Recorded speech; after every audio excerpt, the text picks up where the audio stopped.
Now, let us prepare our hearts and minds for a time of meditation. I invite you to find a comfortable position in your seats. Close your eyes if you wish, and take a few deep centering breaths. Let go of any distractions or worries that may be on your mind.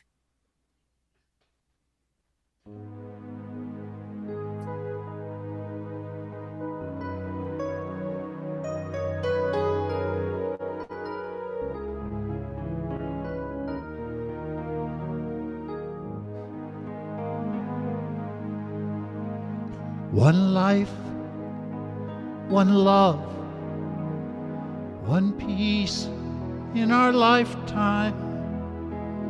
One life at a time.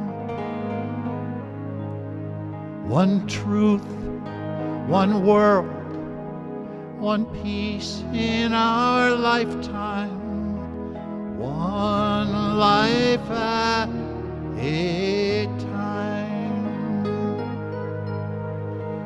One life, one love, one life at a time. One life, one love, one life at a time. One voice, one choice, one peace in our lifetime. One life at a time. One prayer, one dream, one peace in our lifetime. One life at a time. One life, one love, one life at a time. One life, one love, one life at a time. One life at a time.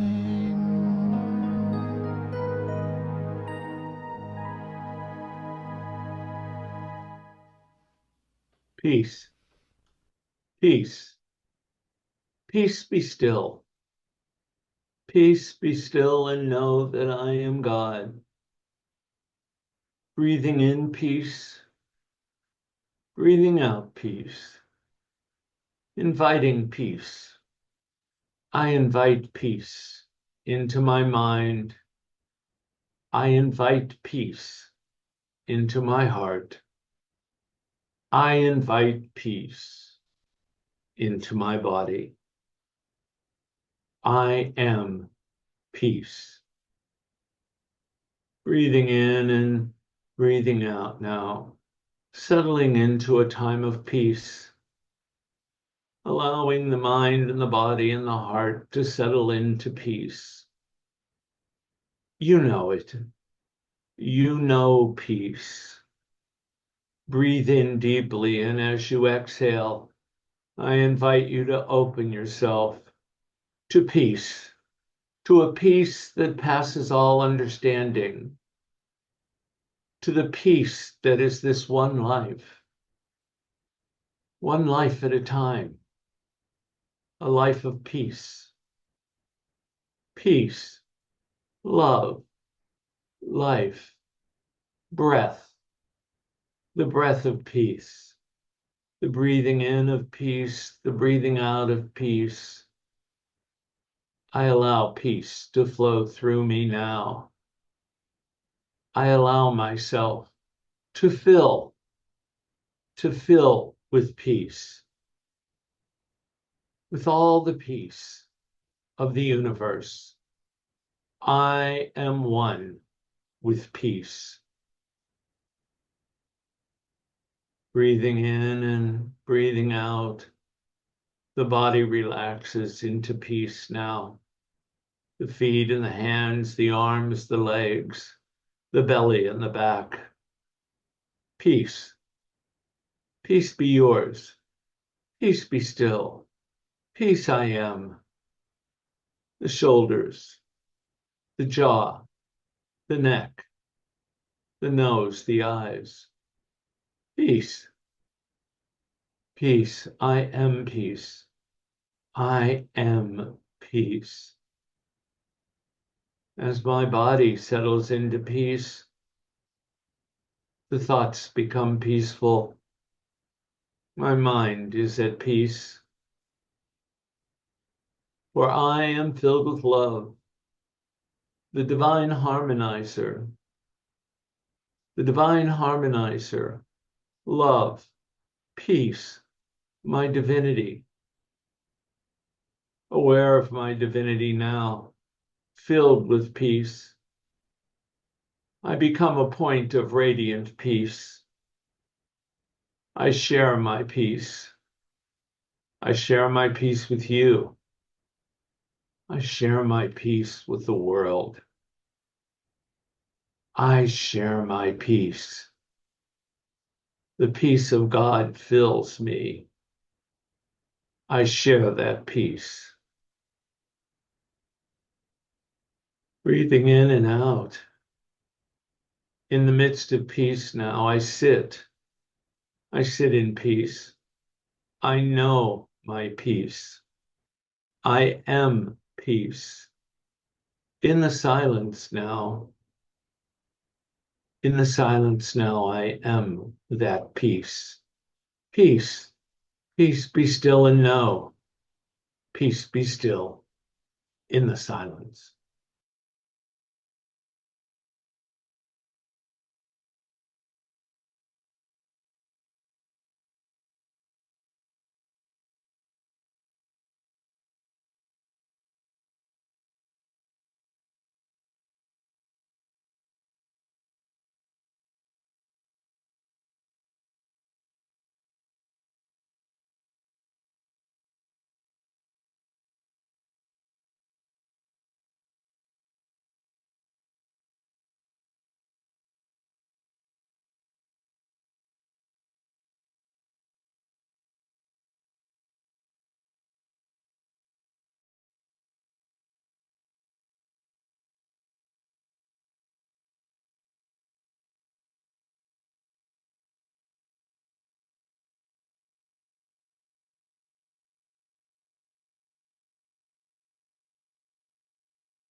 Peace, peace be still and know. Breathing in peace, breathing out peace. Being peace, knowing peace. The harmonizing peace of love. Peace be still and know. Taking in a deep breath now and exhaling and knowing gratitude for that peace that's always there, that peace that we receive and that peace that we give. 'Tis the season for giving. I give my peace to you. I give my peace to you. Coming back now to this time and place, wiggling the fingers and wiggling the toes, bringing that peace back to this present moment, and slowly opening our eyes. We say, thank you, God. And so it is. Amen.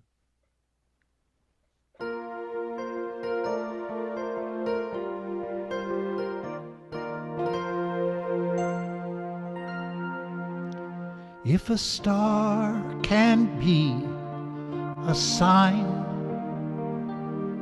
that the light is breaking through, and a child in your arms makes the world seem brand new,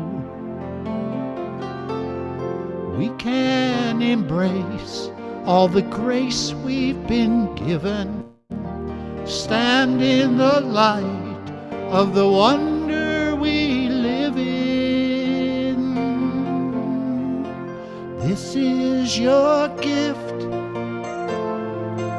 this brand new day, so take it to heart, take it on faith, open your eyes and don't be afraid. Learn how to live, 'cause this is your gift, this brand new day. This is your gift.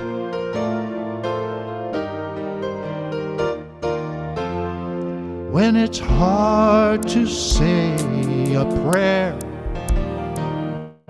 when you're overcome by fear, and you see each day through 1,000 falling tears, hope takes your hand and it picks up the pieces.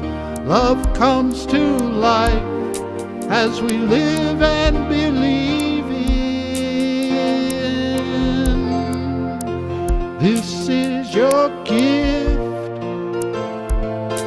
this brand new day, so take it to heart, take it on faith, open your eyes and don't be afraid.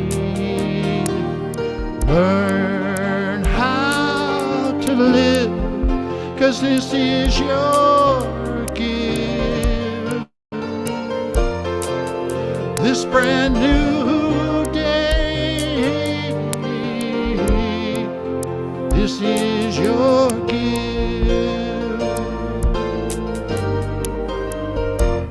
This is a new beginning.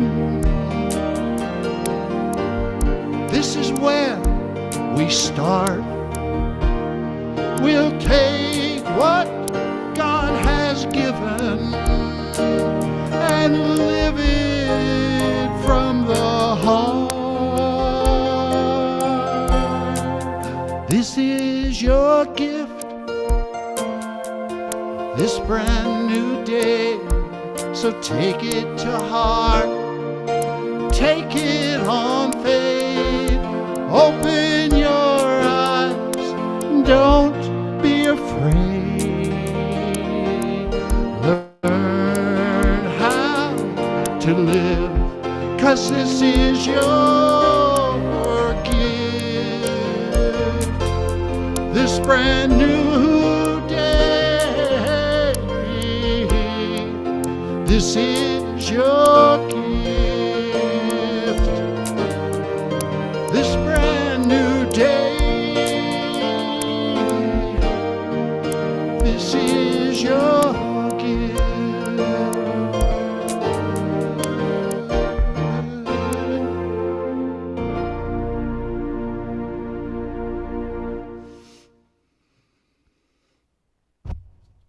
David Trolley. Thank you, David. Thank you, David. This is your gift, a brand new day. in this human experience, this is the gift, a brand new day.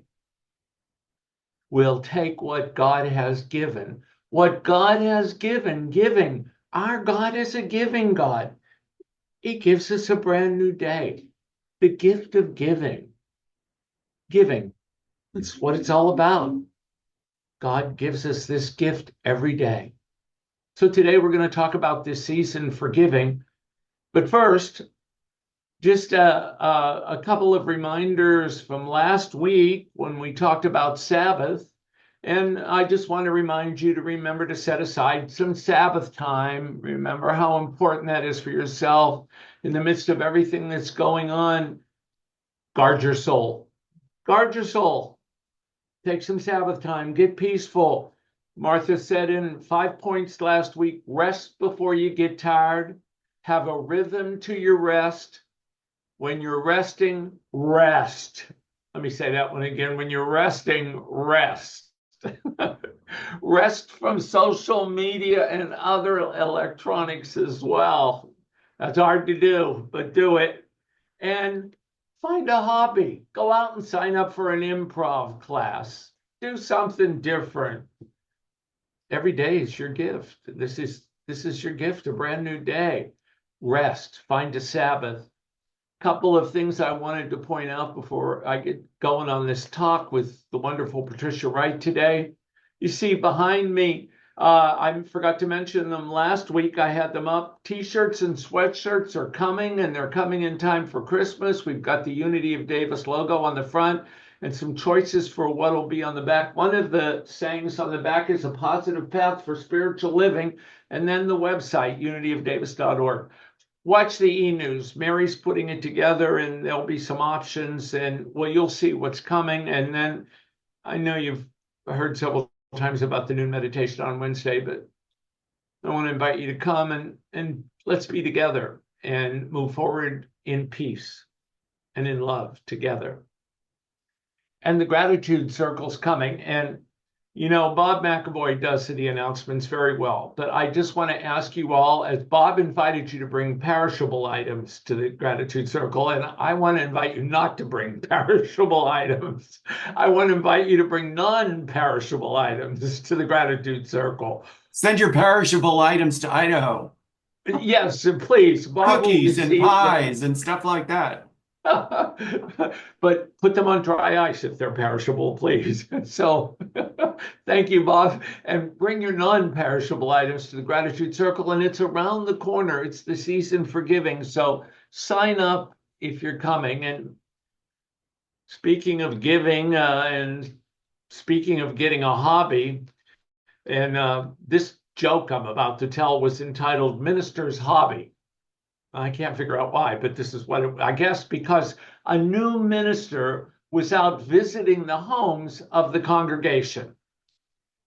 At one house, it seemed obvious that someone was home, but no answer came to his repeated knocks at the door.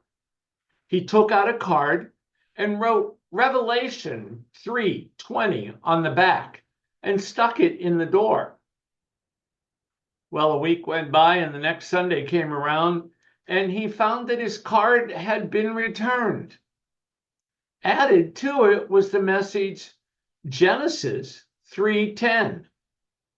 Well, the minister reached for his Bible to check the verse and broke out into laughter. Genesis 3:10 reads, I heard your voice in the garden. Revelation 3:20 begins, behold, I stand at the door and knock. And Genesis 3:10 reads, I heard your voice in the garden, but I was afraid because I was naked. Now, on with some talking about giving. There we go. So, you know what they say. You've heard it. Thank you all for smiling at that. It's a big reward when you tell a joke. I've said this before, and you can't hear anybody laughing, but the smiles and one or two frowns says it all. So you know what they say. Love makes the world go around. Well, The motto today is giving makes the world go round. You know what? You've heard me say this before. I'm a committed giver. I can't help myself. I'm a committed giver. It's the law of giving and receiving. And of course, since it's a principle, since it's a law, it works. If you believe it, if you're hesitant about it, forget it. If you believe it, the law of giving and receiving, it works. It does what it's supposed to do. Giving and receiving keeps the never-ending supply of substance flowing. Mahatma Gandhi said, the best way to find yourself is to lose yourself in the service of others. We're not just talking about money, we're talking about giving. Giving of yourself, giving of your time, giving of your talent, giving of your treasure, giving of your knowledge, giving of your heart, about giving of yourself, about giving of your peace, sharing it with others, sharing substance. Winston Churchill said, we make a living by what we get. We make a life by what we give. We do. We make a life by what we give. You know, I'm so delighted to have Patricia Wright here today to talk about our annual pledging campaign and just to be here with us. You know, I'm so glad it's Patricia Wright, and she's spoken on our annual pledging campaign before. And well, I'm remembering 4.5 years ago when I was considering taking the position at the church, and Patricia Wright became the president all of a sudden. I wasn't even aware it was going to happen, but the next thing I know, oh, Patricia's the president now. And, you know, Patricia, she's a corporate person. She has a lot of experience in finances and stuff. Why we sat down to negotiate my compensation. And, well, we were on the phone, or we were on Zoom, I think. And Patricia had one figure in mind, and I had another figure in mind. And so, but Patricia's no business. She said, well, this is what we're offering. And I said, well, this is what I want. And she said, okay, we'll give it to you. Because did you hear that? We'll give it to you.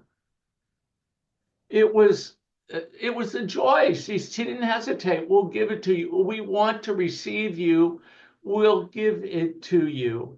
And then I find out that, well, what was in the budget was what she offered. But then somebody came forth and said, well, if we need to make up for the difference in what he wants, I'll put that in. I'll add it. I'll give it so that we can receive. And that year, we didn't have to put it in. We had all that we needed to pay that minister's salary and more, to do all kinds of things. And so Patricia brings that consciousness of giving and receiving. She brought it as president. She brought it to me, and what a joy it, you know. And then the next thing I know, we're sheltering at home for God knows how long, and it was a time to give to the congregation for giving to me, to receive and give graciously. Charles Fillmore says in The Revealing Word that the metaphysical meaning of giving and receiving, it is necessary to give freely if we are to receive freely. Freely. The law of receiving includes giving. The knowledge that substance is omnipresent and that man cannot, therefore, impoverish himself by giving, parentheses, but rather will increase his supply, and parentheses, will enable man to give freely and cheerfully. So what's that saying? That understanding, as we do in New Thought, that there's all the substance in the universe that we desire. It's the universe's good pleasure to give it to us. And when we receive it freely and we give it freely, that law continues. And no matter what the situation is, if we give and receive freely, we create a brand new day. It's God's pleasure that give us the gift of a brand new day. Freely you received, freely you give, Jesus says, is attributed to have said in Matthew. Max Birnbaum said, to give and then not feel that one has given is the very best of all ways of giving. To give selflessly, without expectation. It's a key spiritual principle in unity, to give without expectation, knowing already that God is my supply, that the universe is the source, that everything I need and then some will be mine, just for saying yes. Butterworth, Patricia, I know we'll be mentioning Eric Butterworth's Spiritual Economics a little bit later, because I know what she's going to say. I got to read it earlier. It was fun. It's good. And but anyway, Butterworth says, discover the wonder of giving. Giving does not refer simply to money. It is a process that may involve money, but it also involves your work and the many ways which you make contact with life. Butterworth says, giving is basically an attitude with which you touch things. Giving is basically an attitude with which you touch things. And I taught this before, but it's worth repeating again. Butterworth says in Spiritual Economics, there are givers and there are takers. Takers are people who believe that their lives will always be the total of what they can get from the world. They are always thinking, get. No matter what they take, they never know peace or security or fulfillment. They never know it. They never know peace or security or fulfillment. Get, takers. But now givers are convinced that life is a giving process. Subtle motivation in all their ways is to give themselves away in love, in service, and in all the helpful ways they can invest themselves. Givers are always secure. They know that their good flows from within, not from without, not in the material world, but from within. Think about our community at Unity of Davis. We're givers. We give of ourselves from within to each other, to our community, back to the universe. We're givers. There's nothing like being a committed giver. I get Bob puts my paycheck in the bank, and then I have it comes usually at the same day, and I have my contribution back set up for the day after usually. And I'm a tither, everything you give, you get something back. It's always a pleasure to give. I'm a committed giver, and I invite you to be a committed giver. A truly giving consciousness, Butterworth says, is the creative alternative, to the worldly emphasis on winning through intimidation or succeeding through positive selfishness. Not positive selflessness, selfish, self-servicing, but positive selfishness. If you're going to succeed that way, a committed giver is an incurably happy person, a secure person, a satisfied person, and a prosperous person. When you become a committed giver, you can no more go back to the old way of living than you can go back to life in prehistoric times. Butterworth continues by saying, life for the whole person is a giving process. You can never really achieve this level of consciousness, until giving becomes the main thrust of your life. And when it does, when you discover the wonder of giving, you become unblushingly an incurable giver. Unblushingly, you become an incurable giver. Oh, thank you. I'll take it, but I might blush. I can't help it. I'm blushing a little bit right now. Being an incurable giver, a committed giver, makes me feel good. The blood flows when I say it. I get a little blush going on. On what I just said, Butterworth says about never really achieving this level of consciousness until giving becomes the main thrust of your life. He says, meditate long on this point, for it is one of the most important keys of the prosperity law. We're going to have to do spiritual economics. We were going to do that and we didn't, but maybe we'll add it to the book study.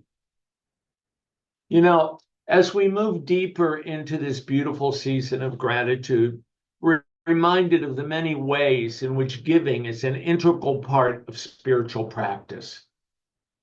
Just as the leaves fall gently from the trees, creating space for new growth, we too are called to release our gifts, our time, our love, and our resources into the world. This week, we began our annual pledge drive. This is really a sacred opportunity for each of us to reflect on how we might support this community, not just financially, but through our commitment to each other and to the greater good.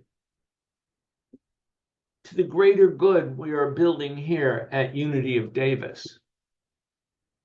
I know that the act of giving is deeply personal, and yet it is also communal. Every gift that you give, no matter the size, is a seed planted in the fertile soil of our congregation. Together, these seeds grow into something magnificent. We see it every Sunday when we meet together on the events that we have in the book studies, on the guest speakers, on Karen Drucker coming, that together these seeds grow into something magnificent, a thriving, loving spiritual home for all who join our virtual environment. And our congregation has always been a place of generosity and support. It has been ever since I've been here and long before. The Stake project, which is coming up, that Steve orchestrates every year, and the generosity we're hosting a 5 to 7 member size family this year. We've just always had a giving consciousness, and I believe that as we come together this season, we'll continue to nurture this energy of abundance. We just saw such an energy of abundance in the fundraising campaign that's still going on. And that whether through your prayers or service or financial gifts, each contribution adds to the vibrancy and the sustainability of our beloved community. It does. It truly does. And now I'd like to invite Patricia Wright to share more about our pledge drive and how you can participate. I invite you to listen with an open heart and trust that together, we will accomplish beautiful things in the spirit of giving. Patricia, welcome and thank you. Well, thank you, Reverend Rich, but I'm not sure I need to say much more after all of that. Thank you. But I will share some of my thoughts on the importance of giving and receiving. It has happened in my life. And also our ministries need to receive your pledge. And I'll talk a little bit about the spiritual aspect and the practical aspects of giving. I truly believe that giving and receiving are critical components of having an abundant life. I look at the analogy of the Salton Sea versus Lake Tahoe, this dead sea that has no outflow. It doesn't sustain life. And then I look at beautiful Lake Tahoe, the crystal clear waters. It has an inflow and it has an outflow, and it has people who care about it to help sustain it. And I want my life to be more like that crystal clear waters of Lake Tahoe. What about you? Let me share a story about my husband, Gary, to help you know how I more fully grasped the importance of a giving lifestyle. It took me a long time in my life to get to this understanding. He was a consistent giver to his family, his community, and his church, volunteering his time and contributing financially throughout his life without expecting anything in return. During the last stage of his life, when he could no longer give in tangible ways, he became the recipient of so much care and support. He was provided with all the resources that he needed. I kept wondering, why is he so blessed? Why are we so blessed? And I realized that in large measure, it was because he had always been a giver. And that attitude and the way he presented himself to people then drew people back to him when he needed to be the recipient. In preparing for this talk, I revisited the book Spiritual Economics, as you've heard Reverend Rich refer to, and I was struck by this one section that said, this book was written in 1993, and it said, it was mentioning our current concerns these times are about the rise in crime, rise in poverty, and rise in economic instability, the deficit, interest rates, and the price of food. Sound familiar? The very same issues 30 years ago are similar or same issues we're looking at today. And yet, despite those concerns over the last 30 years, most of us will find we've had an abundant life. Yet, fear and negativity, such as those thoughts, can hold us back from giving. Our faith is reflected in our willingness not to be weighed down by these concerns, but to live abundantly and share the blessings we've received in spite of them. As a congregation, as Reverend Rich has said, and we mentioned over and over, you are a generous group, a giving group in all ways. And it was especially seen during our recent sustainability fund driving efforts. And now here we are again, asking you to make another pledge. But this pledge is specifically for the funding of the upcoming year. You may wonder why we have the separate two pledges all at once, one for sustainability, one for operational needs. The sustainability allows us to have a savings account that provides this stability that attracts a wonderful ministerial staff and eliminates uncertainty for them in doing their jobs.